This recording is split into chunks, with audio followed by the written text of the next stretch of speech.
नमस्ते दोस्तों, स्वागत है आपका अपने YouTube चैनल हरि मोहन जी के ट्रिक पर। तो चलते हैं नेक्स्ट टॉपिक साइंस का हम कवर करते हैं। आज का हमारा टॉपिक है प्लास्टिड लवक। सबसे पहले क्वेश्चन आता है लवक पाए जाते हैं, यानी प्रेजेंस ऑफ प्लास्टिड, लवक की उपस्थिति। तो ध्यान रखना है लवक केवल प्लांट सेल पादप कोशिकाओं में पाए जाते हैं। उपस्थिति होगी प्लांट सेल पादप कोशिकाएं। जंतु कोशिकाओं में लवक नहीं होते। ये इनमें एक डिफरेंस भी हो गया। तो क्वेश्चन का सही आंसर होगा पादप कोशिकाओं में लवक उपस्थित होते हैं। उत्तर होगा पादप कोशिकाओं में। नेक्स्ट है विशेषता। लवक की एक मुख्य विशेषता ये भी है कि यह दोहरी झिल्ली युक्त कोशिकांग है। तो डबल जो मेम्ब्रेन है इनके ऊपर होती है। तो पहले भी हमने पढ़ा है कि माइटोकॉन्ड्रिया दोहरी झिल्ली युक्त कोशिकांग है। सेम ऐसे ही लवक भी दोहरी झिल्ली युक्त कोशिकांग है। तो यदि ऑप्शन में ए और बी यानी माइटोकॉन्ड्रिया और लवक दोनों हों तो हमें ऑप्शन सी जिसमें लिखा हुआ होता है ए व बी दोनों, वही इसका सही आंसर होगा। तो लवक तथा माइटोकॉन्ड्रिया दोनों ही दोहरी झिल्ली युक्त कोशिकांग होते हैं। नेक्स्ट अपन बात करते हैं लवक कितने प्रकार के हैं। Types of plastid. लवक 3 प्रकार के होते हैं। अब मुख्य जो पॉइंट है इसका वो आता है हरित लवक, क्लोरोप्लास्ट। इसमें से एक क्वेश्चन निश्चित रूप से आता है। हर प्रतियोगी परीक्षा में प्रकाश संश्लेषण यानी फोटोसिंथेसिस या हरित लवक क्लोरोप्लास्ट से रिलेटेड क्वेश्चन निश्चित आता है। हरित लवक का पहला पॉइंट है रंग, यानी हरित लवक किस रंग के होते हैं। तो हरित लवक हरे रंग के होते हैं। इनका रंग जो वो हरा होता है। इसका मतलब ये हुआ कि हरित लवक केवल हरे पौधों में, हरी पत्तियों में पाए जाते हैं। जो पौधे सूख जाते हैं, सूखी हुई टहनियों या पत्तियों में हरित लवक नहीं होता। हरी पत्ती में ही हरित लवक पाया जाता है। वर्णक। हरित लवक में पाए जाने वाला वर्णक है।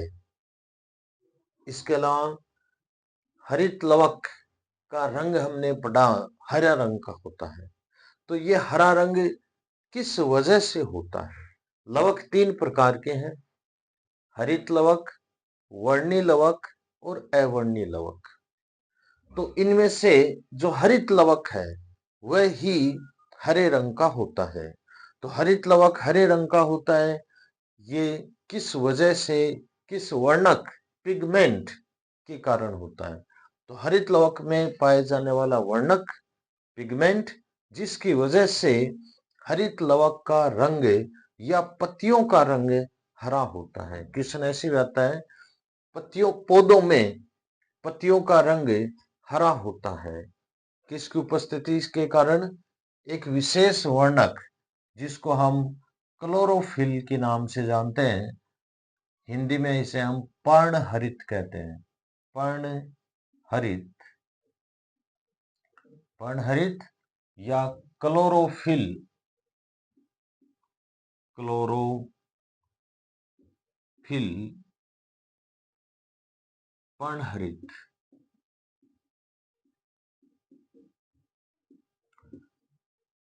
यही वह पिगमेंट है जिसकी वजह से पौधों की पत्तियां हरे रंग की होती हैं। तो क्वेश्चन पुनः देख लें। हरित लवक में पाए जाने वाला वर्णक है, आंसर होगा पर्णहरित, क्लोरोफिल। उसके बाद में कार्य, हरित लवक का मुख्य कार्य क्या है। या प्रकाश संश्लेषण फोटोसिंथेसिस की क्रिया संपन्न होती है? सही आंसर होगा हरित लवक में। तो हरित लवक में एक महत्वपूर्ण जैविक अभिक्रिया संपन्न होती है। उस रिएक्शन को हम कहते हैं प्रकाश संश्लेषण, फोटोसिंथेसिस। यही इसका मुख्य कार्य होता है।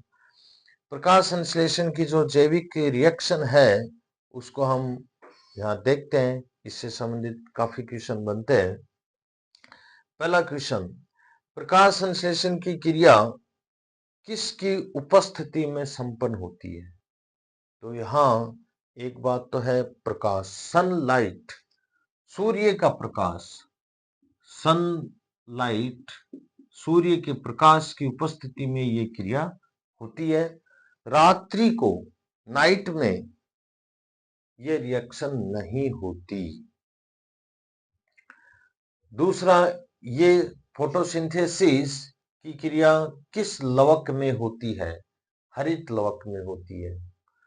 किस वर्णक की उपस्थिति में?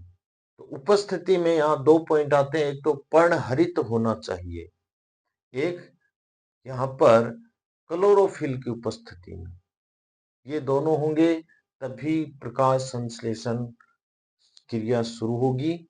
रात्रि के दौरान सूर्य का प्रकाश नहीं होता, इसी वजह से पौधों में प्रकाश संश्लेषण की क्रिया संध्या होने के बाद रुक जाती है। अब देखो इसके अंदर क्या क्या है। प्रकाश संश्लेषण की क्रिया में भाग लेने वाले अभिकारक रिएक्टेंट है। कौन से जो पदार्थ हैं इसमें भाग ले रहे हैं और कौन से जो बन रहे हैं, यानी अभिकारक और उत्पाद, प्रोडक्ट कौन कौन से हैं, रिएक्टेंट कौन कौन से हैं। CO2 carbon dioxide gas plus जल H2O, इन दोनों के मिलने से यहाँ पर जो उत्पाद बनेगा, प्रोडक्ट बनेगा, उसमें मेन प्रोडक्ट, मुख्य उत्पाद होगा ग्लूकोज। ग्लूकोज का फॉर्मूला होता है C6H12O6। यानी पौधों का जो मुख्य भोजन होता है कार्बोहाइड्रेट, उसका छोटा जो मॉलिक्यूल है वह ग्लूकोज है। और इसी ग्लूकोज का निर्माण, यानी पौधों में भोजन का निर्माण ग्लूकोज के रूप में होता है। ग्लूकोज प्रकाश संश्लेषण की क्रिया के दौरान बनता है। साथ में बाई प्रोडक्ट, सह उत्पाद के रूप में जल और ऑक्सीजन निकलते हैं। रिएक्शन जो है वह बैलेंस करके भी हम देख सकते हैं। कार्बन डाइऑक्साइड, इधर 6 मॉलिक्यूल हैं, इधर भी कार्बन के हम देखें तो यहाँ पर 6 गुणा 2, 6 इंटू 2, तो यहाँ पर टोटल जो है दोनों तरफ बैलेंस होनी चाहिए रिएक्शन। तो कार्बन डाइऑक्साइड और जल की क्रिया से पौधों में भोजन का निर्माण होता है, ग्लूकोज का निर्माण होता है। अब यहाँ देखो क्वेश्चन क्या है।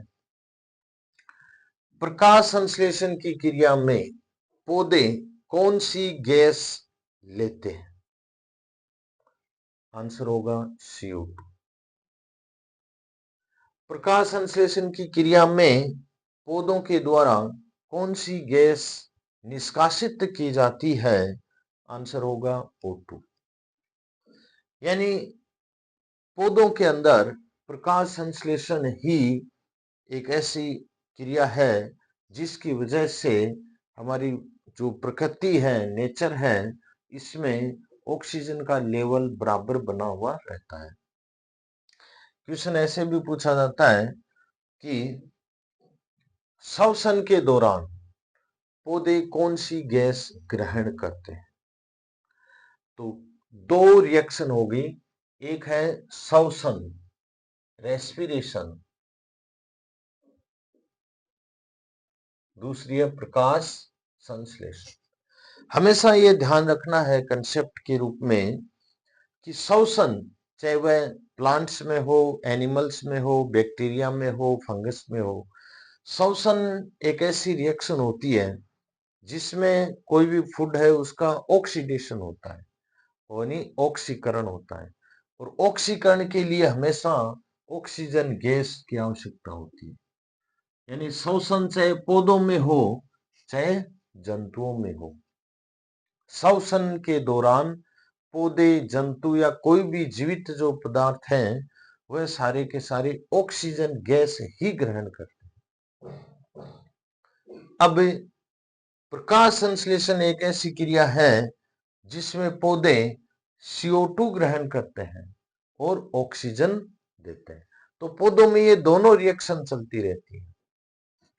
एक रिएक्शन श्वसन जिसमें पौधे ऑक्सीजन लेते हैं, दूसरी रिएक्शन प्रकाश संश्लेषण फोटोसिंथेसिस जिसमें पौधे ऑक्सीजन देते हैं।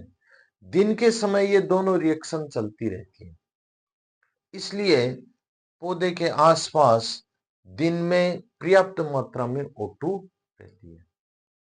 कई बार क्वेश्चन आता है, रात्रि के समय पेड़ के नीचे नहीं सोना चाहिए, क्यों नहीं सोना चाहिए? तो उसका यही कारण है। यहाँ बेसिक कंसेप्ट हमने देखा कि प्रकाश संश्लेषण के लिए सनलाइट, सूर्य का प्रकाश होना आवश्यक है। तो रात्रि के दौरान क्या होगा? सूर्य का प्रकाश नहीं होगा, यानी अंधेरे में प्रकाश संश्लेषण की क्रिया संपन्न नहीं होगी। जब प्रकाश संश्लेषण नहीं होगा तो रात्रि में पौधे से ऑक्सीजन गैस नहीं निकलेगी। इस वजह से पौधे के नीचे जो वातावरण है उसमें ऑक्सीजन की मात्रा कम हो जाएगी। कुल मिलाकर के बाहर से जो O2 है वह आ जाती है और उस वजह से पूर्ति हो जाती है, लेकिन जितनी ऑक्सीजन दिन में होती है उतनी ऑक्सीजन रात्रि में नहीं होती है। और उसी वजह से जो वायुमंडल में ऑक्सीजन का परसेंटेज है 21%, 21%, वह दिन में पूरा बना हुआ रहता है। तो यहाँ ये कंसेप्ट क्लियर होना चाहिए कि पौधे कौन सी गैस जो है वह प्रकाश संश्लेषण के अंदर लेते हैं और कौन सी गैस ऑक्सीजन जो गैस है वह श्वसन में लेते हैं और CO2 गैस जो है प्रकाश संश्लेषण में लेते हैं। अब देखिए आगे प्रश्न बनता है अपना, हरित लवक के भाग हैं, दो भाग हैं, ग्रेना और स्ट्रोमा। तो ग्रेना और स्ट्रोमा दोनों का रिलेशन किससे है? हरित लवक से है। ग्रेना भी इसी का भाग है और स्ट्रोमा भी इसी का पार्ट होता है। अब यहाँ प्रश्न यह है कि हरित लवक के किस भाग में प्रकाश संश्लेषण की प्रकाशिक अभिक्रिया लाइट रिएक्शन संपन्न होती है? प्रकाशिक अभिक्रिया लाइट रिएक्शन।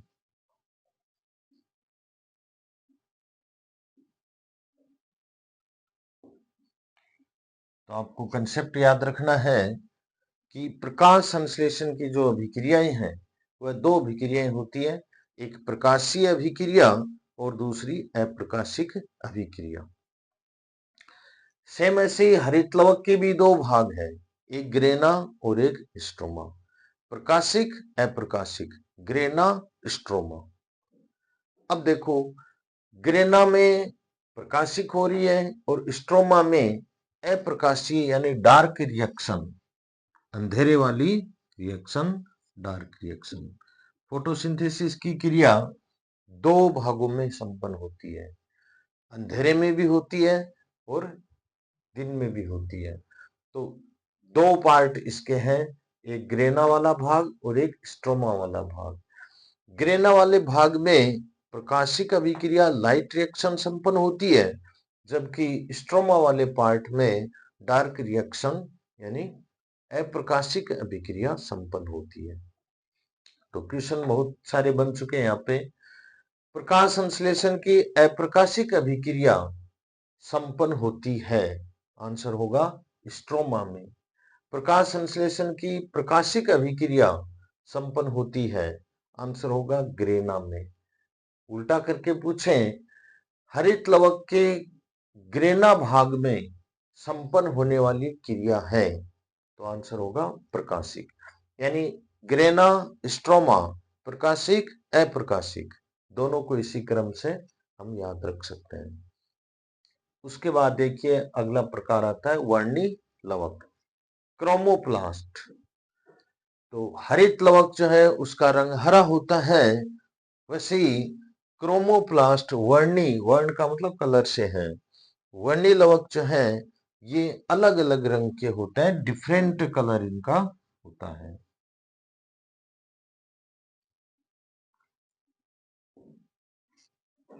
नेक्स्ट पॉइंट आता है उपस्थिति।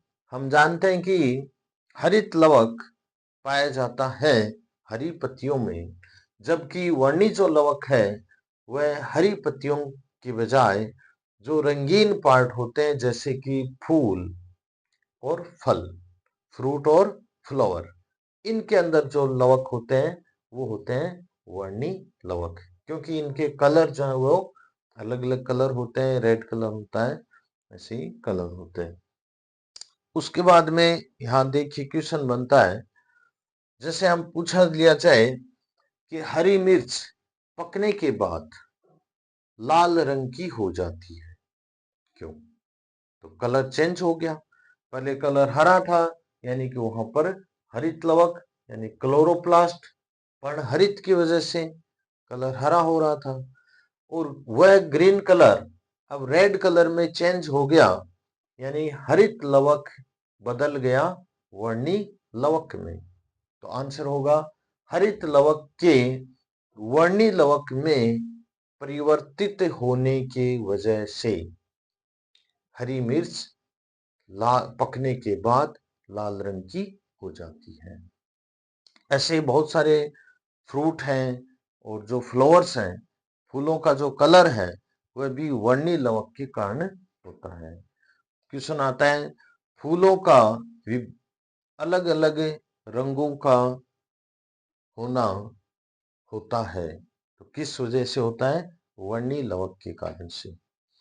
तीसरा प्रकार होता है अवर्णी लवक, यानी बिना रंग वाले। तो इनका यदि रंग देखें तो ये रंगहीन होते हैं, बिना रंग वाले होते हैं। उपस्थिति, अवर्णी लवक कहाँ पाए जाते हैं?